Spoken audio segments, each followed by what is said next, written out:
নমস্কাৰ আপোনালোকক RM education চেনেলটোলৈ সকলোকে স্বাগতম জনাইছোঁ।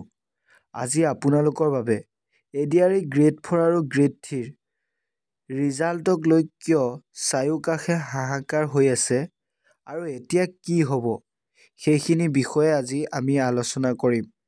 আৰু এতিয়া ADRE ৰিজাল্টক লৈ অসমৰ চাৰিওকাষে দোলপাল লাগি আছে।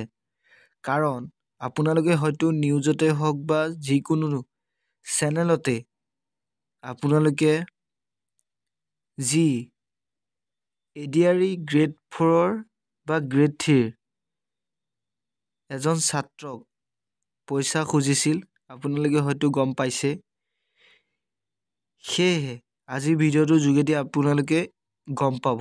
আৰু যদি চেনেলটোলৈ নতুনকৈ আহিছে তেন্তে চেনেলটো ছাবস্ক্ৰাইব, লাইক, শ্বেয়াৰ কৰিবলৈ নাপাহৰিব। যিমান পাৰে বন্ধু বান্ধৱীলৈ শ্বেয়াৰ কৰিবলৈ নাপাহৰিব। এনেধৰণৰ আপডেট আপোনালোকে এইটো চেনেলৰ যোগেদি পাই থাকিব। আহক এতিয়া আমি ভিডিঅ'টো আৰম্ভ কৰোঁ। আপোনালোকে হয়তো গম পাইছে, বহুতে হয়তো কষ্ট কৰিছে, যাৰ ফলত অসম চৰকাৰে স্বচ্ছ আৰু নিকা পদ্ধতিয়ে চাকৰি দিম বুলি ঘোষণা কৰিছিল। আপোনালোকে হয়তো গম পায়।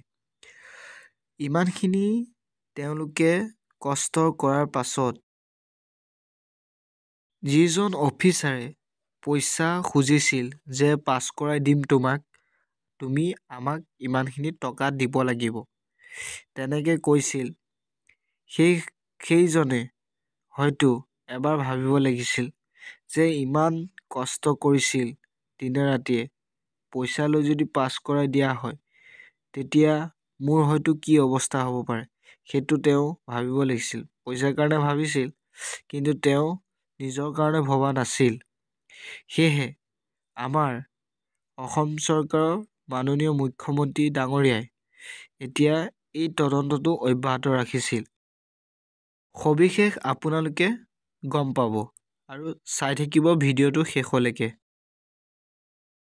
বহুত ওপৰৰ মানুহ জড়িত হৈছে, কুচোৱা হৈছে হা। ওপৰত ডাঙৰ মাছবিলাক ৰৈ যাব, চব খাতিৰ কৰি আছো, বহুত ওপৰৰ মানুহ জড়িত হৈছে, কুচোৱা হৈছে হা।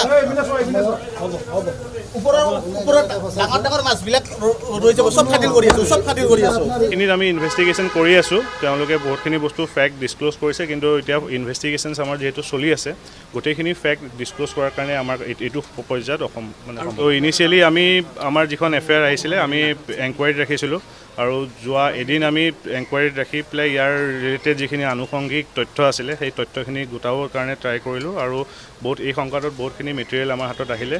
সেই মেটেৰিয়েলখিনিৰ ওপৰত বেছ কৰি কগনিজেঞ্চটো চাই পেলাই আমি যোৱাকালি FIR এখন ৰেজিষ্টাৰ কৰিছিলোঁ, আৰু ৰেজিষ্টাৰ কৰাৰ পিছতেই যোৱাকালি ৰাতি আমি এই সংগঠনৰ দুজন ব্যক্তিক আমি এপ্ৰিহেণ্ড কৰিবলৈ সক্ষম হৈছোঁ। এইখিনিত আমি ইনভেষ্টিগেশ্যন কৰি আছোঁ। তেওঁলোকে বহুতখিনি বস্তু ফেক্ট ডিছক্ল'জ কৰিছে, কিন্তু এতিয়া ইনভেষ্টিগেশ্যনছ আমাৰ যিহেতু চলি আছে, গোটেইখিনি ফেক্ট ডিছক্ল'জ কৰাৰ কাৰণে আমাৰ এইটো পৰ্যায়ত অসম আপোনালোকে হয়তো শুনিলে ছাৰে কি ক'লে, আৰু ফেক বুলি কৈছে। তেওঁলোকে তদন্ত কৰিছিল আৰু তেওঁলোকে চাইছিল সেইখিনি কামৰ কি কৰিছিল তেওঁলোকে, সেইখিনি আপোনালোকে গম পালে ছাৰে কি ক'লে। মই ক'বলৈ বিশেষকৈ প্ৰয়োজন নাই। আজি ভিডিঅ'টো ইমানটো সমাপ্ত কৰিলোঁ। কেনে পালে? যদি ভাল লাগিছে চেনেলটো ছাবস্ক্ৰাইব, লাইক, শ্বেয়াৰ কৰিবলৈ নাপাহৰিব। কাৰণ এনেধৰণৰ আপডেট আপোনালোকে এইটো চেনেলৰ যোগেদি পাই থাকিব। আৰু সকলোকে ভিডিঅ'টো চোৱাৰ বাবে ধন্যবাদ জনালোঁ।